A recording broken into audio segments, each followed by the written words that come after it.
हमने अनेक विषयों पर बात की। स्वाभाविक है कि जो वैश्विक महामारी आई, मानव जाति पर जो संकट आया, उस पर हमारी बातचीत कुछ ज्यादा ही रही। लेकिन इन दिनों मैं देख रहा हूं, लगातार लोगों में एक विषय पर चर्चा हो रही है कि आखिर ये साल कब बीतेगा। कोई किसी को फोन भी कर रहा है तो बातचीत इसी विषय से शुरू हो रही है। ये साल जल्दी क्यों नहीं बीत रहा।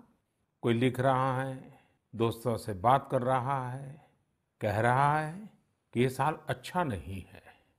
कोई कह रहा है 2020 शुभ नहीं है। बस लोग यही चाहते हैं कि किसी भी तरह से ये साल जल्द से जल्द बीत जाए। साथियों, कभी कभी मैं सोचता हूं कि ऐसा क्यों हो रहा है। हो सकता है ऐसी बातचीत के कुछ कारण भी हो। 6-7 महीना पहले ये हम कहाँ जानते थे कि कोरोना जैसा संकट आएगा और इसके खिलाफ ये लड़ाई इतनी लंबी चलेगी। ये संकट तो बना ही हुआ है, ऊपर से देश में नित नई चुनौतियां सामने आती जा रही हैं। अभी कुछ दिन पहले देश के पूर्वी छोर पर साइक्लोन अम्फान आया, तो पश्चिमी छोर पर साइक्लोन निसर्ग आया। कितने ही राज्यों में हमारे किसान भाई बहन टिड्डी दल के हमले से परेशान है, और कुछ नहीं तो देश के कई हिस्सों में छोटे छोटे भूकंप रुकने का ही नाम नहीं ले रहे हैं। और इन सब के बीच हमारे कुछ पड़ोसियों द्वारा जो हो रहा है, देश उन चुनौतियों से भी निपट रहा है। वाकई एक साथ इतनी आपदाएं, इस स्तर की आपदाएं बहुत कम ही देखने सुनने को मिलती है। हालात तो ये हो गई हैं कि कोई छोटी छोटी घटना भी हो रही है तो लोग उन्हें भी इन चुनौतियों के साथ जोड़ करके देख रहे हैं। साथियों, मुश्किलें आती हैं, संकट आते हैं, लेकिन सवाल यही है कि क्या इन आपदाओं की वजह से हमें साल 2020 को खराब मान लेना चाहिए। क्या पहले के 6 महीने जैसे बीते, उसकी वजह से ये मान लेना कि पूरी साल ही ऐसा है, क्या ये सोचना सही है? जी नहीं, मेरे प्यारे देशवासियों, बिल्कुल नहीं। एक साल में एक चुनौती आए या 50 चुनौतियां आए, नंबर कम ज्यादा होने से वो साल खराब नहीं हो जाता। भारत का इतिहास ही आपदाओं और चुनौतियों पर जीत हासिल कर और ज्यादा निखर कर निकलने का रहा है। सैकड़ों वर्षों तक अलग अलग आक्रांताओं ने भारत पर हमला किया, उसे संकटों में डाला। लोगों को लगता था कि भारत की संरचना ही नष्ट हो जाएगी, भारत की संस्कृति ही समाप्त हो जाएगी। लेकिन इन संकटों से भारत और भी भव्य होकर सामने आया। साथियों, हमारे यहाँ कहा जाता है, सृजन शाश्वत है, सृजन निरंतर है। मुझे गीत की कुछ पंक्तियां याद आ रही हैं।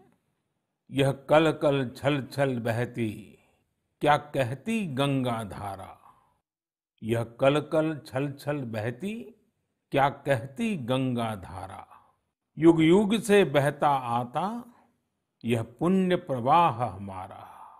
उसी गीत में आगे आता है, क्या उसको रोक सकेंगे, मिटने वाले मिट जाएं। कंकड़ पत्थर की हस्ती, कंकड़ पत्थर की हस्ती, क्या बाधा बनकर आए। भारत में भी जहां एक तरफ बड़े बड़े संकट आते गए, वहीं सभी बाधाओं को दूर करते हुए अनेकों अनेक सृजन भी हुए। नए साहित्य रचे गए, नए अनुसंधान हुए, नए सिद्धांत गढ़े गए। यानी संकट के दौरान भी हर क्षेत्र में सृजन की प्रक्रिया जारी रही और हमारी संस्कृति पुष्पित पल्लवित होती रही। देश आगे बढ़ता ही रहा। भारत ने हमेशा संकटों को सफलता की सीढ़ियों में परिवर्तित किया है। इसी भावना के साथ हमें आज भी इन सारे संकटों के बीच आगे बढ़ते ही रहना है। आप भी इसी विचार से आगे बढ़ेंगे, 130 करोड़ देशवासी आगे बढ़ेंगे, तो यही साल देश के लिए नए कीर्तिमान बनाने वाला साल साबित होगा। इसी साल में देश नए लक्ष्य प्राप्त करेगा, नई उड़ान भरेगा, नई ऊंचाइयों को छुएगा। मुझे पूरा विश्वास 130 करोड़ देशवासियों की शक्ति पर है, आप सब पर है, इस देश की महान परंपरा पर है। मेरे प्यारे देशवासियों, संकट चाहे जितना भी बड़ा हो, भारत के संस्कार निस्वार्थ भाव से सेवा की प्रेरणा देते हैं। भारत ने जिस तरह मुश्किल समय में दुनिया की मदद की, उसने आज शांति और विकास में भारत की भूमिका को और मजबूत किया है। दुनिया ने इस दौरान भारत की विश्व बंधुत्व की भावना को भी महसूस किया है और इसके साथ ही दुनिया ने अपनी संप्रभुता और सीमाओं की रक्षा करने के लिए भारत की ताकत और भारत के कमिटमेंट को भी देखा है। लद्दाख में भारत की भूमि पर आंख उठाकर देखने वालों को करारा जवाब मिला है। भारत मित्रता निभाना जानता है तो आंख में आंख डालकर देखना और उचित जवाब देना भी जानता है। हमारे वीर सैनिकों ने दिखा दिया है कि वो कभी भी मां भारती के गौरव पर आंच नहीं आने देंगे। साथियों, लद्दाख में हमारे जो वीर जवान शहीद हुए हैं, उनके शौर्य को पूरा देश नमन कर रहा है, श्रद्धांजलि दे रहा है।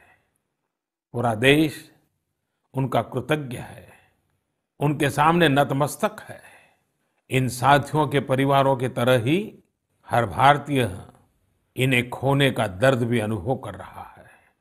अपने वीर सपूतों के बलिदान पर उनके परिजनों में गर्व की जो भावना है, देश के लिए जो जज्बा है, यही तो देश की ताकत है। आपने देखा होगा, जिनके बेटे शहीद हुए, वो माता पिता अपने दूसरे बेटों को भी, घर के दूसरे बच्चों को भी सेना में भेजने की बात कर रहे हैं। बिहार के रहने वाले शहीद कुंदन कुमार के पिताजी के शब्द तो कानों में गूंज रहे हैं। वो कह रहे थे, अपने पोतों को भी देश की रक्षा के लिए सेना में भेजूंगा। यही हौसला हर शहीद के परिवार का है। वास्तव में इन परिजनों का त्याग पूजनीय है।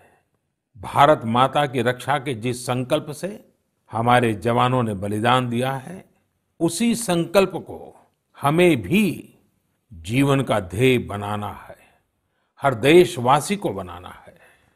हमारा हर प्रयास इसी दिशा में होना चाहिए, जिससे सीमाओं की रक्षा के लिए देश की ताकत बढ़े, देश और अधिक सक्षम बने, देश आत्मनिर्भर बने। यही हमारे शहीदों को सच्ची श्रद्धांजलि भी होगी। मुझे असम से रजनी जी ने लिखा है कि उन्होंने पूर्वी लद्दाख में जो कुछ हुआ, वो देखने के बाद एक प्रण लिया है। प्रण ये कि वो लोकल ही खरीदेंगे, इतना ही नहीं, लोकल के लिए वोकल भी होगी। ऐसे संदेश मुझे देश के हर कोने से आ रहे हैं। बहुत से लोग मुझे पत्र लिखकर बता रहे हैं कि वो इस और बढ़ चले हैं। इसी तरह तमिलनाडु के मदुरई से मोहन रामामूर्ति जी ने लिखा है कि वो भारत को डिफेंस के क्षेत्र में आत्मनिर्भर बनते हुए देखना चाहते हैं। साथियों, आजादी के पहले हमारा देश डिफेंस सेक्टर में दुनिया के कई देशों से आगे था। हमारे यहाँ अनेकों ऑर्डिनेंस फैक्ट्रियां होती थी। उस समय कई देश जो हमसे बहुत पीछे थे, वो आज हमसे आगे हैं। आजादी के बाद डिफेंस सेक्टर में हमें जो प्रयास करने चाहिए थे, हमें अपने पुराने अनुभवों का जो लाभ उठाना चाहिए था, हम उसका लाभ नहीं उठा पाए। लेकिन आज डिफेंस सेक्टर में, टेक्नोलॉजी के क्षेत्र में भारत आगे बढ़ने का निरंतर प्रयास कर रहा है। भारत आत्मनिर्भरता की तरफ कदम बढ़ा रहा है। साथियों, कोई भी मिशन पीपल्स पार्टिसिपेशन, जन भागीदारी के बिना पूरा नहीं हो सकता, सफल नहीं हो सकता। इसलिए आत्मनिर्भर भारत की दिशा में एक नागरिक के तौर पर हम सबका संकल्प, समर्पण और सहयोग बहुत जरूरी है, अनिवार्य है। आप लोकल खरीदेंगे, लोकल के लिए वोकल होंगे, तो समझिए आप देश को मजबूत करने में अपनी भूमिका निभा रहे हैं। ये भी एक तरह से देश की सेवा ही है। आप किसी भी प्रोफेशन में हो, हर एक जगह देश सेवा का बहुत स्कोप होता ही है। देश की आवश्यकता को समझते हुए जो भी कार्य करते हैं, वो देश की सेवा ही होती है। आपकी यही सेवा देश को कहीं न कहीं मजबूत भी करती है। और हमें ये भी याद रखना है, हमारा देश जितना मजबूत होगा, दुनिया में शांति की संभावनाएं भी उतनी ही मजबूत होगी। हमारे यहाँ कहा जाता है, विद्या विवादाय धनम मदाय, विद्या विवादाय धनम मदाय, शक्ति ही परेशान परिपीडनाय, खलस्य साधो विपरीतम एतत्, ज्ञानाय दानाय च रक्षणाय। अर्थात अगर स्वभाव से दुष्ट है तो विद्या का प्रयोग व्यक्ति विवाद में, धन का प्रयोग घमंड में और ताकत का प्रयोग दूसरों को तकलीफ देने में करता है। लेकिन सज्जन की विद्या ज्ञान के लिए, धन मदद के लिए और ताकत रक्षा करने के लिए इस्तेमाल होती है। भारत ने अपनी ताकत हमेशा इसी भावना के साथ इस्तेमाल की है। भारत का संकल्प है भारत के स्वाभिमान और संप्रभुता की रक्षा। भारत का लक्ष्य है आत्मनिर्भर भारत। भारत की परंपरा है भरोसा, मित्रता। भारत का भाव है बंधुता। हम इन्हीं आदर्शों के साथ आगे बढ़ते रहेंगे। मेरे प्यारे देशवासियों, कोरोना के संकट काल में देश लॉकडाउन से बाहर निकल आया है। अब हम अनलॉक के दौर में हैं। अनलॉक के इस समय में दो बातों पर बहुत फोकस करना है: कोरोना को हराना और अर्थव्यवस्था को मजबूत बनाना, उसे ताकत देना। साथियों, लॉकडाउन से ज्यादा सतर्कता हमें अनलॉक के दौरान बरतनी है। आपकी सतर्कता ही आपको कोरोना से बचाएगी। इस बात को हमेशा याद रखिए कि अगर आप मास्क नहीं पहनते हैं, 2 गज की दूरी का पालन नहीं करते हैं या फिर दूसरी जरूरी सावधानियां नहीं बरतते हैं, तो आप अपने साथ साथ दूसरों को भी जोखिम में डाल रहे हैं। खास तौर पर घर के बच्चों और बुजुर्गों को। इसीलिए सभी देशवासियों से मेरा निवेदन है, और ये निवेदन मैं बार बार करता हूं, और मेरा निवेदन है कि आप लापरवाही मत बरतिए। अपना भी ख्याल रखिए और दूसरों का भी। साथियों, अनलॉक के दौर में बहुत सी ऐसी चीजें भी अनलॉक हो रही हैं जिनमें भारत दशकों से बंधा हुआ था। वर्षों से हमारा माइनिंग सेक्टर लॉकडाउन में था। कॉमर्शियल ऑक्शन को मंजूरी देने के एक निर्णय ने स्थिति को पूरी तरह से बदल दिया है। कुछ ही दिन पहले स्पेस सेक्टर में ऐतिहासिक सुधार किए गए। उन सुधारों के जरिए वर्षों से लॉकडाउन में जकड़े इस सेक्टर को आजादी मिली। इससे आत्मनिर्भर भारत के अभियान को न केवल गति मिलेगी, बल्कि देश टेक्नोलॉजी में भी एडवांस बनेगा। अपने कृषि क्षेत्र को देखें तो इस सेक्टर में भी बहुत सारी चीजें दशकों से लॉकडाउन में फंसी थी। इस सेक्टर को भी अब अनलॉक कर दिया गया है। इससे जहां एक तरफ किसानों को अपनी फसल कहीं पर भी किसी को भी बेचने की आजादी मिली है, वहीं दूसरी तरफ उन्हें अधिक ऋण मिलना भी सुनिश्चित हुआ है। ऐसे अनेक क्षेत्र हैं जहां हमारा देश इन सब संकटों के बीच ऐतिहासिक निर्णय लेकर विकास के नए रास्ते खोल रहा है।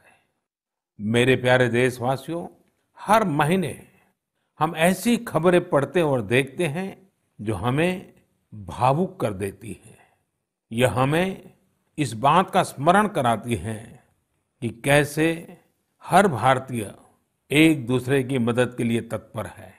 वह जो कुछ भी कर सकता है उसे करने में जुटा है। अरुणाचल प्रदेश की एक ऐसी ही प्रेरक कहानी मुझे मीडिया में पढ़ने को मिली। यहाँ सियांग जिले के मिरेम गांव ने वो अनोखा कार्य कर दिखाया जो समूचे भारत के लिए एक मिसाल बन गया है। इस गांव के कई लोग बाहर रहकर नौकरी करते हैं। गांव वालों ने देखा कि कोरोना महामारी के समय ये सभी अपने गांव की ओर लौट रहे हैं। ऐसे में गांव वालों ने पहले से ही गांव के बाहर क्वारंटीन का इंतजाम करने का फैसला किया। उन्होंने आपस में मिलकर गांव से कुछ ही दूरी पर 14 अस्थायी झोपड़ियां बना दी और ये तय किया कि जब गांव वाले लौटकर आएंगे तो उन्हें इन्हीं झोपड़ियों में कुछ दिन क्वारंटीन में रखा जाएगा। उन झोपड़ियों में शौचालय, बिजली, पानी समेत दैनिक जरूरत की हर तरह की सुविधा उपलब्ध कराई गई। जाहिर है, मिरेम गांव के लोगों के इस सामूहिक प्रयास और जागरूकता ने सबका ध्यान अपनी ओर आकर्षित कर लिया। साथियों, हमारे यहाँ कहा जाता है, स्वभावम न जहाति एव साधुः आपद्गतो भी सन कर्पूरः पावक स्पृष्टः सौरभम लभते तराम। अर्थात जैसे कपूर आग में तपने पर भी अपनी सुगंध नहीं छोड़ता, वैसे ही अच्छे लोग आपदा में भी अपने गुण, अपना स्वभाव नहीं छोड़ते। आज हमारे देश की जो श्रम शक्ति है, जो श्रमिक साथी हैं, वो भी इसका जीता जागता उदाहरण है। आप देखिए, इन दिनों हमारे प्रवासी श्रमिकों की ऐसी कितनी ही कहानियां आ रही हैं जो पूरे देश को प्रेरणा दे रही है। यूपी के बाराबंकी में गांव लौटकर आए मजदूरों ने कल्याणी नदी का प्राकृतिक स्वरूप लौटाने के लिए काम शुरू कर दिया। नदी का उद्धार होता देख आसपास के किसान, आसपास के लोग भी उत्साहित हैं। गांव में आने के बाद क्वारंटीन सेंटर में रहते हुए, आइसोलेशन सेंटर में रहते हुए हमारे श्रमिक साथियों ने जिस तरह अपने कौशल्य का इस्तेमाल करते हुए अपने आसपास की स्थितियों को बदला है, वो अद्भुत है। लेकिन साथियों, ऐसे कितने ही किस्से, कहानियां देश के लाखों गांवों के हैं जो हम तक नहीं पहुंच पाए हैं। जैसा हमारे देश का स्वभाव है, मुझे विश्वास है साथियों कि आपके गांव में भी, आपके आसपास भी ऐसी अनेक घटनाएं घटी होगी। अगर आपके ध्यान में ऐसी बात आई है तो आप ऐसी प्रेरक घटना को मुझे जरूर लिखिए। संकट के इस समय में ये सकारात्मक घटनाएं, ये कहानियां औरों को भी प्रेरणा देगी। मेरे प्यारे देशवासियों, कोरोना वायरस ने निश्चित रूप से हमारे जीवन जीने के तरीकों में बदलाव ला दिया है। मैं लंदन से प्रकाशित फाइनेंशियल टाइम्स में एक बहुत ही दिलचस्प लेख पढ़ रहा था।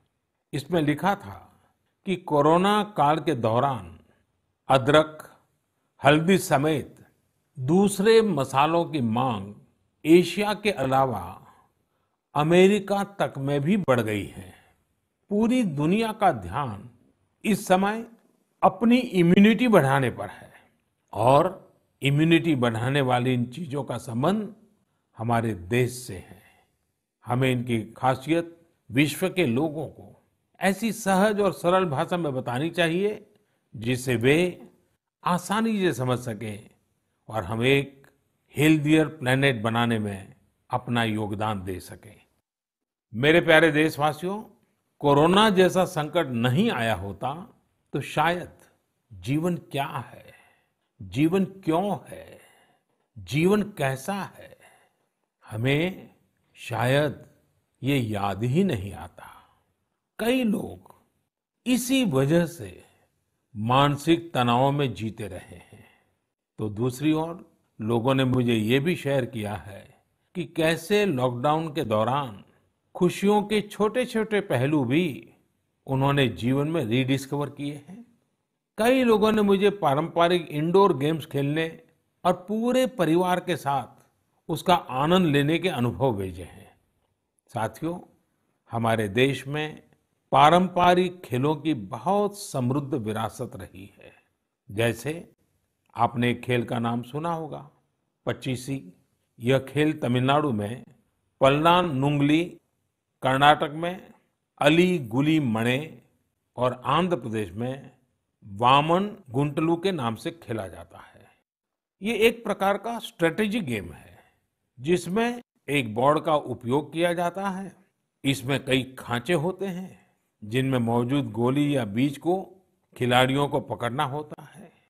कहा जाता है कि यह गेम दक्षिण भारत से दक्षिण पूर्व एशिया और फिर दुनिया में फैला है। साथियों, आज हर बच्चा सांप सीढ़ी के खेल के बारे में जानता है, लेकिन क्या आपको पता है कि यह भी एक भारतीय पारंपरिक गेम का ही रूप है जिसे मोक्ष पाटम या परम पदम कहा जाता है। हमारे यहाँ का एक और पारंपरिक गेम रहा है गुट्टा। बड़े भी गुट्टे खेलते हैं और बच्चे भी। बस एक ही साइज के 5 छोटे पत्थर उठाएं और आप गुट्टे खेलने के लिए तैयार। एक पत्थर हवा में उछालिए और जब तक वो पत्थर हवा में हो आपको जमीन पर रखे बाकी पत्थर उठाने होते हैं। आम तौर पर हमारे यहाँ इंडोर खेलों में कोई बड़े साधनों की जरूरत नहीं होती है। कोई एक चौक या पत्थर ले आता है, उसे जमीन पर ही कुछ लकीरें खींच देता है और फिर खेल शुरू हो जाता है। जिन खेलों में डाइस की जरूरत पड़ती है, कौड़ियों से या इमली के बीज से भी काम चल जाता है। साथियों, मुझे मालूम है आज जब मैं ये बात कर रहा हूं, कितने ही लोग अपने बचपन में लौट गए होंगे, कितनों को ही अपने बचपन के दिन याद आ गए होंगे। मैं यही कहूंगा कि उन दिनों को आप भूले क्यों है, उन खेलों को आप भूले क्यों है। मेरा घर के नाना नानी, दादा दादी, घर के बुजुर्गों से आग्रह है कि नई पीढ़ी में ये खेल आप अगर ट्रांसफर नहीं करेंगे तो कौन करेगा। जब ऑनलाइन पढ़ाई की बात आ रही है तो बैलेंस बनाने के लिए, ऑनलाइन खेल से मुक्ति पाने के लिए भी हमें ऐसे करना ही होगा। हमारी युवा पीढ़ी के लिए भी, हमारे स्टार्टअप्स के लिए भी यहाँ एक नया अवसर है और मजबूत अवसर है। हम भारत के पारंपरिक इंडोर गेम्स को नए और आकर्षक रूप में प्रस्तुत करें। उनसे जुड़ी चीजों को जुटाने वाले, सप्लाई करने वाले स्टार्टअप्स बहुत पॉपुलर हो जाएंगे। और हमें ये भी याद रखना है, हमारे भारतीय खेल भी तो लोकल है और हम लोकल के लिए वोकल होने का प्रण पहले ही ले चुके हैं। और मेरे बाल सखा मित्रों, हर घर के बच्चों से, मेरे नन्हे साथियों से भी आज मैं एक विशेष आग्रह करता हूं। बच्चे, आप मेरा आग्रह मानेंगे ना? देखिए, मेरा आग्रह है कि मैं जो कहता हूं आप जरूर करिए। एक काम करिए, जब थोड़ा समय मिले तो माता पिता से पूछकर मोबाइल उठाइए और अपने दादा दादी, नाना नानी या घर में जो भी बुजुर्ग हैं उनका इंटरव्यू रिकॉर्ड कीजिए। अपने मोबाइल फोन में रिकॉर्ड करिए। जैसे आपने टीवी पर देखा होगा ना, कैसे पत्रकार इंटरव्यू करते हैं, बस वैसा ही इंटरव्यू आप कीजिए। और आप उनसे सवाल क्या करेंगे? मैं आपको सुझाव देता हूँ। आप उनसे जरूर पूछिए कि वो बचपन में उनका रहन-सहन कैसा था, वो कौन से खेल खेलते थे, कभी नाटक देखने जाते थे, सिनेमा देखने जाते थे, कभी छुट्टियों में मामा के घर जाते थे, कभी खेत खलिहान में जाते थे, त्योहार कैसे मनाते थे। बहुत सी बातें आप उनको पूछ सकते हैं। उनको भी 40-50 साल, 60 साल पुरानी अपनी जिंदगी में जाना बहुत आनंद देगा। और आपके लिए 40-50 साल पहले का हिंदुस्तान कैसा था, आप जहां रहते हैं वो इलाका कैसा था, वहां परिसर कैसा था, लोगों के तौर तरीके क्या थे, सब चीजें बहुत आसानी से आपको सीखने को मिलेगी, जानने को मिलेगी। और आप देखिए आपको बहुत मजा आएगा। और परिवार के लिए एक बहुत ही अमूल्य खजाना, एक अच्छा वीडियो एल्बम भी बन जाएगा। साथियों, ये सत्य है कि आत्मकथा या जीवनी, ऑटोबायोग्राफी या बायोग्राफी, इतिहास की सच्चाई के निकट जाने के लिए बहुत ही उपयोगी माध्यम होती है। आप भी अपने बड़े बुजुर्गों से बातें करेंगे तो उनके समय की बातों को, उनके बचपन, उनके युवा काल की बातों को और आसानी से समझ पाएंगे। ये बेहतरीन मौका है कि बुजुर्ग भी अपने बचपन के बारे में, उस दौर के बारे में अपने घर के बच्चों को बताएं। साथियों, देश के एक बड़े हिस्से में अब मानसून पहुंच चुका है।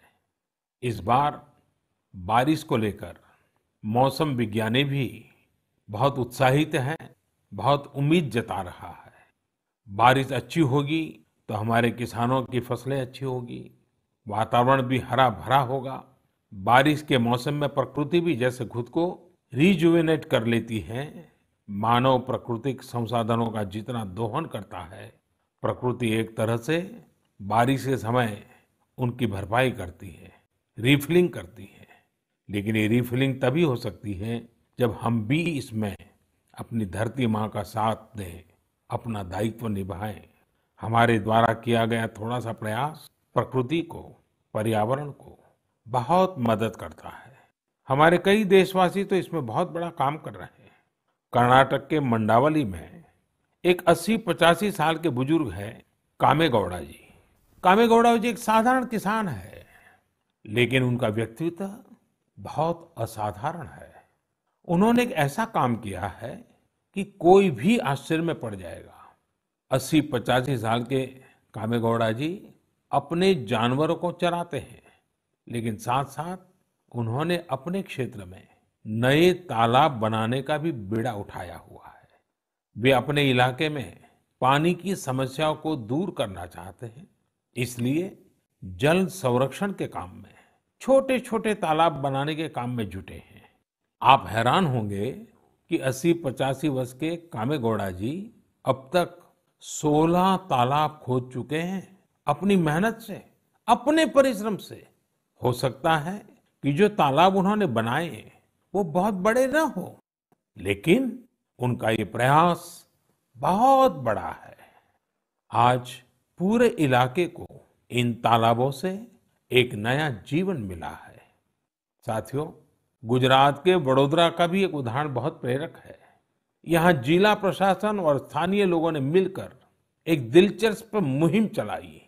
इस मुहिम की वजह से आज वडोदरा में 1000 स्कूलों में रेन वाटर हार्वेस्टिंग होने लगी है। एक अनुमान है कि इस वजह से हर साल औसतन करीब 10 करोड़ लीटर पानी बेकार बह जाने से बचाया जा रहा है।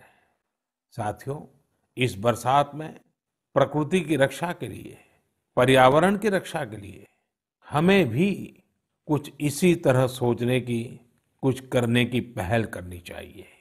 जैसे कई स्थानों पर गणेश चतुर्थी को लेकर तैयारियां शुरू होने जा रही होगी। क्या इस बार हम प्रयास कर सकते हैं कि इको फ्रेंडली गणेश जी की प्रतिमाएं बनाएंगे और उन्हीं का पूजन करेंगे? क्या हम ऐसी प्रतिमाओं के पूजन से बच सकते हैं जो नदी तालाबों में विसर्जित किए जाने के बाद जल के लिए, जल में रहने वाले जीव जंतुओं के लिए संकट बन जाती है? मुझे विश्वास है आप ऐसा जरूर करेंगे और इन सब बातों के बीच हमें ये भी ध्यान रखना है कि मानसून के सीजन में कई बीमारियां भी आती हैं। कोरोना काल में हमें इनसे भी बचकर रहना है। आयुर्वेदिक औषधियां, काढ़ा, गर्म पानी, इन सब का इस्तेमाल करते रहिए, स्वस्थ रहिए। मेरे प्यारे देशवासियों, आज 28 जून को भारत अपने एक भूतपूर्व प्रधानमंत्री को श्रद्धांजलि दे रहा है, जिन्होंने एक नाजुक दौर में देश का नेतृत्व किया। हमारे ये पूर्व प्रधानमंत्री श्री पीवी नरसिम्हा राव जी की आज जन्म शताब्दी वर्ष की शुरुआत का दिन है। जब हम पीवी नरसिम्हा राव जी के बारे में बात करते हैं तो स्वाभाविक रूप से राजनेता के रूप में उनकी छवि हमारे सामने उभरती है, लेकिन ये भी सच्चाई है कि वो अनेक भाषाओं को जानते थे, भारतीय एवं विदेशी भाषाएं बोल लेते थे। वे एक और भारतीय मूल्यों में रचे बसे थे, तो दूसरी ओर उन्हें पाश्चात्य साहित्य और विज्ञान का भी ज्ञान था। वे भारत के सबसे अनुभवी नेताओं में से एक थे, लेकिन उनके जीवन का एक और पहलू भी है और वो उल्लेखनीय है, हमें जानना भी चाहिए। साथियों, नरसिम्हा राव जी अपनी किशोरावस्था में ही स्वतंत्रता आंदोलन में शामिल हो गए थे। जब हैदराबाद के निजाम ने वंदे मातरम गाने की अनुमति देने से इनकार कर दिया था, तब उनके खिलाफ आंदोलन में उन्होंने भी सक्रिय रूप से हिस्सा लिया था। उस समय उनकी उम्र सिर्फ 17 साल थी। छोटी उम्र से ही श्रीमान नरसिम्हा राव अन्याय के खिलाफ आवाज उठाने में आगे थे। अपनी आवाज बुलंद करने में कोई कोर कसर बाकी नहीं छोड़ते थे। नरसिम्हा राव जी इतिहास को भी बहुत अच्छी तरह समझते थे। बहुत ही साधारण पृष्ठभूमि से उठकर उनका आगे बढ़ना, शिक्षा पर उनका जोर, सीखने की उनकी प्रवृत्ति और इन सब के साथ उनकी नेतृत्व क्षमता, सब कुछ स्मरणीय है। मेरा आग्रह है कि नरसिम्हा राव जी के जन्म शताब्दी वर्ष में हम सभी लोग उनके जीवन और विचारों के बारे में ज्यादा से ज्यादा जानने का प्रयास करें। मैं एक बार फिर उन्हें अपनी श्रद्धांजलि अर्पित करता हूं। मेरे प्यारे देशवासियों, इस बार मन की बात में कई विषयों पर बात हुई। अगली बार जब हम मिलेंगे तो कुछ और नए विषयों पर बात होगी। आप अपने संदेश, अपने इनोवेटिव आइडियाज मुझे जरूर भेजते रहिए। हम सब मिलकर आगे बढ़ेंगे और आने वाले दिन और भी सकारात्मक होंगे। जैसा कि मैंने आज शुरू में कहा, हम इसी साल यानी 2020 में ही बेहतर करेंगे, आगे बढ़ेंगे और देश भी नई ऊंचाइयों को छुएगा। मुझे भरोसा है कि 2020 भारत को इस दशक में एक नई दिशा देने वाला वर्ष साबित होगा। इसी भरोसे को लेकर आप भी आगे बढ़िए, स्वस्थ रहिए, सकारात्मक रहिए। इन्हीं शुभकामनाओं के साथ आप सभी का बहुत बहुत धन्यवाद। नमस्कार।